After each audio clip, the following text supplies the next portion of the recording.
Assalamualaikum warahmatullahi wabarakatuh.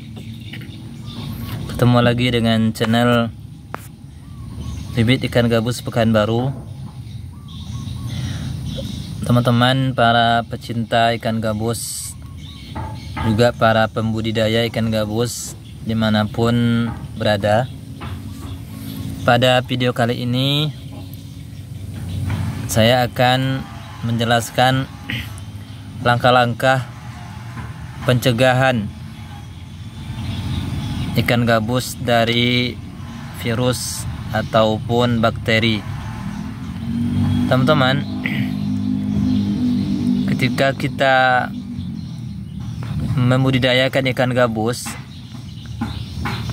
terutama di sektor pembenihan, pembibitan, seringkali kita yang pemula mengalami kegagalan ataupun bibit ikan kita mengalami kematian massal.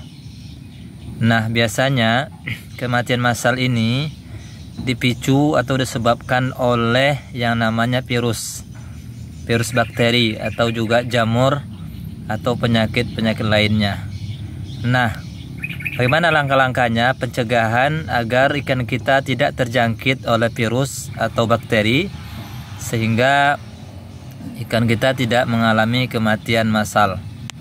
Teman-teman, pengalaman saya pernah mengalami beberapa kali gagal atau ikan terserang penyakit sehingga ada belasan ribu ekor yang mati atau mati massal ya. Nah, belajar dari pengalaman tersebut, maka kita harus melakukan langkah-langkah pencegahan agar ikan kita tidak terserang penyakit atau terserang virus yang membuat ikan kita jadi mati atau gagal ya.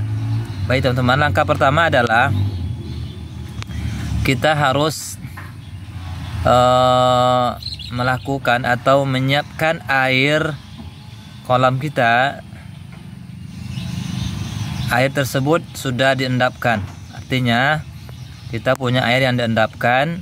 Kemudian air yang kita endapkan itu kita pastikan airnya bersih ya. Jadi air yang kita jadikan untuk ikan kita air yang bersih. Kemudian kebersihan air ini kita jaga. Artinya kita harus pantau terus perkembangan air kolam kita. Apabila air tersebut sudah mulai berbau ya, maka kita harus segera melakukan pergantian air dengan pola 50-50, artinya separuh dibuang, kemudian ditambah lagi, tidak melakukan kuras total. Dan juga sebenarnya ikan gabus ini walaupun airnya berwarna tidak jernih tapi tidak berbau, dia tidak ada masalah. Justru ikan ini malah senang karena air yang terlalu jernih akan membuat ikan itu stres. Teman-teman, itu langkah pertama teman-teman ya. Kemudian langkah yang kedua adalah memastikan pakan yang kita berikan kepada ikan kita, ikan gabus kita, adalah pakan yang steril atau pakan yang tidak tercemar oleh virus atau bakteri. Nah, biasanya kalau pada bibit ketika usia 7 hari sampai 15 hari atau 20 hari, biasanya teman-teman kita akan mengasih pakannya yaitu kutu air. Nah, kalau kutu air yang kita kasih pakan, yang kutu air tersebut kita ambil dari parit atau di alam, maka biasanya kutu air akan berkembang di tempat yang kumuh atau di tempat yang kotor, di limbah-limbah rumah tangga. Maka di sana akan banyak sekali virus yang akan terkontaminasi dengan kutu air tersebut. Maka ketika kita ingin memberikan ke ikan kita, pastikan kutu air itu sudah kita bersihkan melalui proses, sebaiknya dengan menggunakan obat anti bakteri ya. Kita rendam dulu pakai obat steril, obat anti bakteri, virus dan sebagainya yang sudah banyak tersedia di toko-toko pertanian ya. Nah, setelah kita rendam, sudah kita sterilkan, baru kita berikan ke ikan kita. Atau minimal kalau tidak pakai obat, kita bersihkan, ya, bersihkan sampai betul-betul bersih. Kita siram, kita ganti air, kita semprot lagi, ya, betul-betul dia jadi tidak ada lagi mengandung unsur virus dan bakteri. Insya Allah kalau demikian akan aman, ya. Karena paling banyak kejadian ikan ini terkena virus penyakit dari pakan, terutama kutu air dan cacing sutra. Kenapa dua makanan ini mengandung bakteri? Karena kedua makanan ini adalah berkembang biak di tempat yang tidak bersih atau di limbah-limbah rumah tangga. Baik, itu langkah yang kedua, teman-teman. Kemudian langkah yang ketiga adalah memastikan tanaman air yang kita masukkan ke dalam kolam sudah kita bersihkan terlebih dahulu sehingga tidak membawa virus ke dalam kolam. Sekali lagi,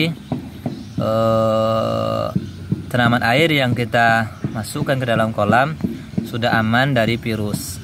Itu langkah yang ketiga. Langkah yang keempat adalah ketika kolam kita ukurannya kecil, maka kita pastikan kolam tersebut tidak selalu terkena air hujan langsung, ya.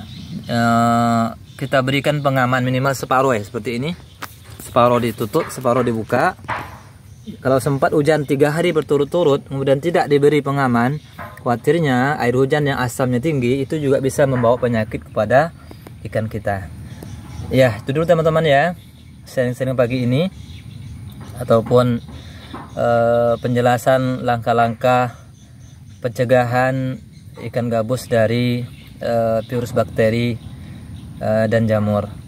Mudah-mudahan apa yang kami sampaikan ini menambah wawasan dan pengetahuan bagi teman-teman yang mungkin masih pemula, dan tetap semangat, ya, dan ikuti terus channel kita yang akan membahas seputar ikan gabus.